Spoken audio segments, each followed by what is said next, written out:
Hi sir. Hi sir.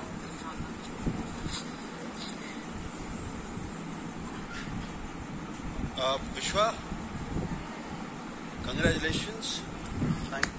Fantastic. Bigg Boss house లో captaincy first time కాదు, second time కూడా వచ్చింది. I congratulate you. Game కూడా బాగా ఆడుతున్నావు. You deserve to be the captain second time. And స్టోరీలో వెళ్ళి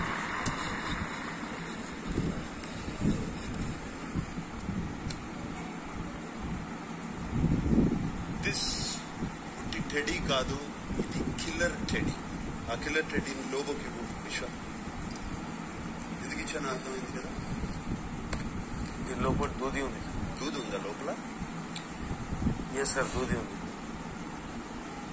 ఈ వారం నువ్వే అట్లా దూది పెట్టింది? నేను శ్వేత అందరం పెట్టినాం సార్. ఫస్ట్ ఎవరు పెట్టారు? ఫస్ట్ నేనే పెట్టినా సార్. నీ ఒక్కడి గురించే మాట్లాడదాం. Yes sir. హౌస్ ప్రాపర్టీని అలా డ్యామేజ్ చేయకూడదు అని రూల్ తెలీదా నీకు? ఆనెస్ట్లీ తెలియదు సార్.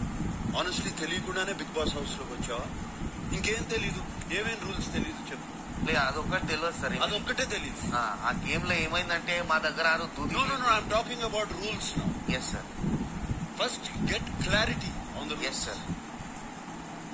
బిగ్ బాస్ హౌస్ లో ఏ ప్రాపర్టీని డ్యామేజ్ చేయకూడదు, ఆ రూల్ నీకు తెలియదంట. ఏం చెప్పాలి? ఎందుకు ప్రాపర్టీని డ్యామేజ్ చేసి?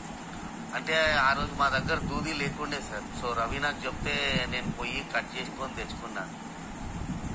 ఈ బ్రిలియంట్ ఆలోచన అంటే ఒక పిల్లో నుంచి కట్ చేసుకుని తీసుకురావచ్చు అని చెప్పి శ్వేతకు కూడా ఇచ్చావు సేమ్ అడ్వైస్. నీకేమో రవి చెప్పాడు. Yes sir. పోనీ మీకు పవర్ వచ్చేసిన తర్వాత కూడా ఎందుకు కంటిన్యూ చేశావు ఇదే పని? అంటే దూది తీసుకున్న తర్వాత పవర్ వచ్చింది సార్ థర్డ్ రౌండ్ లో.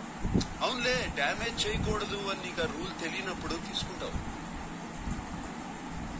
అప్పుడేమో అరిసావా అంటే నేను అరవలేదన్నావు.